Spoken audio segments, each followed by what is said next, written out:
रबीउल अव्वल का महीना आया। एक मरतबा मेरा प्रोग्राम था कलिया चक के अंदर। मुझे क्या पता कि यहाँ इतना ज़्यादा मनाया जाता है रबीउल अव्वल। इत्तेफाक से प्रोग्राम था 12 रबीउल अव्वल को। अब साहब मैं फरक्का से मालदा जा रहा हूँ। जो सफ़र 40 मिनट का है उस सफ़र को तय करने में मुझे 3 घंटे लग गए। पूरा रास्ता जाम है और मुसलमान नौजवान माशाअल्लाह सफ़ेद सफ़ेद कुर्ता पायजामा पहन के खूबसूरत टोपी लगा करके और डीजे बजा बजा करके अल्लाह के नबी से मोहब्बत का इजहार कर रहे हैं। कोई अपने हाथों में झंडा लिए हुए है, औरतें और लड़कियां भी चल रही हैं।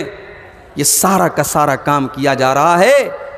इस किस नाम पर किया जा रहा है? मोहब्बत रसूल के नाम पर किया जा रहा है। देखने में बड़ा अच्छा लग रहा है। लोगों के दिल के ऊपर एक धाक भी बैठ रही है कि देखो मुसलमान अपने नबी का जन्मदिन मना रहा है, मुसलमान अपने नबी की पैदाइश की खुशी मना रहा है। देखने में यह अमल अच्छा भी लग रहा है। इसके जरिए एक हैबत भी कायम हो रही है इस्लाम के दुश्मनों के ऊपर। मगर मेरे प्यारे साथियों, अगर आपने इसको दीन और सवाब समझ करके किया है तो सवाल यह है कि इस काम के ऊपर क्या मेरे नबी की मोहर मौजूद है? क्या इस काम को अल्लाह ने करने का हुक्म दिया? क्या नबी ने करने का हुक्म दिया? क्या सहाबा ने यह काम किया? अगर नहीं किया तो ये नेक अमल नहीं हो सकता है। इसलिए कि नेक अमल वही होगा जिस अमल के ऊपर जनाब मोहम्मद रसूलुल्लाह की मोहर हो। हमारे प्राइम मिनिस्टर साहब ने ऐलान कर दिया, रात को 8 बजे टेलीविज़न पे आकर के कह दिया कि 500 के और 1000 के नोट आज के बाद नहीं चलेंगे। नोटबंदी कर दी गई। 500 के और 1000 के पुराने नोट अब नहीं चलेंगे। सरकार ने नया नोट निकाला 500 का और 2000 का। नया नोट का कागज पहले के कागज के मुकाबले में हल्का लग रहा है। पहले के नोट की छपाई भी अच्छी लग रही है। कागज में उसका कड़क है, उसको छूने पर एहसास भी हो रहा है कि हाँ ये अच्छे क्वालिटी का बना है। लेकिन आप पुराने 500 का नोट आज लेकर के मार्केट में चले जाएं, आपको 1 रुपये का सामान नहीं मिलेगा। 1 रुपये में कोई लेने को तैयार नहीं है, क्योंकि उस नोट को सरकार ने रिजेक्ट कर दिया है। अब उसके ऊपर गवर्नमेंट ऑफ इंडिया की मोहर नहीं है। अब गवर्नमेंट ऑफ इंडिया ने उसको लेने से मना कर दिया है। मेरे प्यारे साथियों, इस्लाम के अंदर भी वही नोट चलेगा, वही सिक्का चलेगा, वही अमल चलेगा जिस अमल के ऊपर अल्लाह की मोहर हो, उसके रसूल की मोहर हो। जिस काम को मेरे नबी ने न किया हो, जिस काम को मेरे रब ने करने का हुक्म न दिया हो, वो देखने में जितना भी अच्छा लग रहा हो, उस अमल को अल्लाह ताला क्या कबूल नहीं किया जाएगा। कल कयामत का दिन होगा। सूरज 1 मील की दूरी पर होगा। हम और आप प्यास से बेहाल होंगे। अल्लाह के प्यारे नबी अपने उम्मतियों को जामे कौसर पिला रहे होंगे और जो जामे कौसर अपने नबी के हाथों से पी लेगा, अल्लाह के प्यारे नबी फरमाते हैं लम यज़मा बादहू अबदा, उसके बाद उसको कभी प्यास नहीं लगेगी। अल्लाह के नबी अपने उम्मतियों को कैसे पहचानेंगे? गोल टोपी के जरिए आप नहीं पहचानेंगे, कुर्ता पायजामा के जरिए आप नहीं पहचानेंगे। अपने उम्मतियों को आप किस तरीके से पहचानेंगे?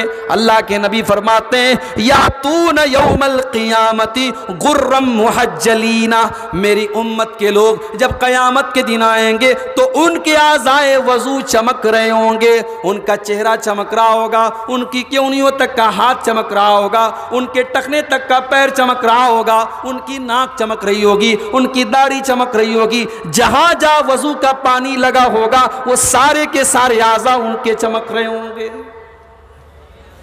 और जो बेचारा नमाज नहीं पढ़ता था उसका कहां से चमकेगा? वो तो धुतकार दिया जाएगा।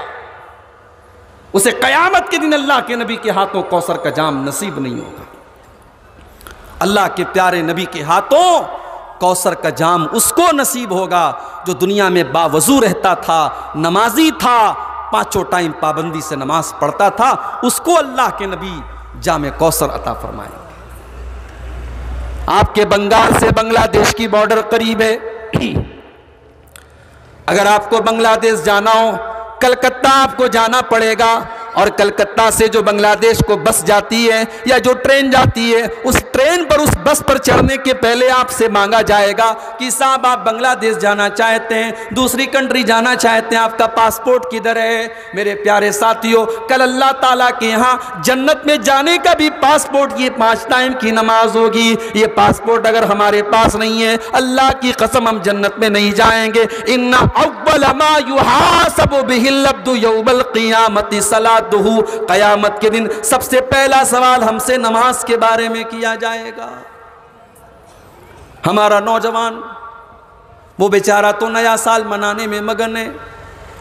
चले जाओ पाकुड़ की मार्केट में, चले जाओ फरक्का की मार्केट में, चले जाओ मालदा की मार्केट में, नया साल का कार्ड लेने वालों में गैर मुस्लिमों के साथ साथ मुसलमान नौजवान लड़के भी आपको मिल जाएंगे, लड़कियां भी आपको मिल जाएंगी। 31 दिसंबर की रात में जब नाच गाना हो रहा होगा, जब शराब का दौर चल रहा होगा, जब रंगरलियां मनाई जा रही होगी, ये सारे जश्न के अंदर मुसलमान भी शामिल होता है। शर्म आनी चाहिए, हमें शर्म आनी चाहिए। वज़ा में तुम हो नसारा तो तमद्दुन में हुनूद, ये मुसलमान है जिन्हें देख के शर्माए यहूद। मेरे प्यारे साथियों, हमारा नया साल तो मुहर्रम के महीने में शुरू होता है, और 1 मुहर्रम को हमारे नए साल की पहली तारीख होती है। हमें तो 1 मुहर्रम को नया साल मनाने का हुक्म नहीं है, हम 1 जनवरी को कैसे मनाने लगे। ये तो वही बात हो गई, बेगाने की शादी में अब्दुल्ला दीवाना, ये ना हमारा कैलेंडर है, ना इसका हमारी तारीख से कोई ताल्लुक़ है, और हम इसका जश्न मना रहे हैं।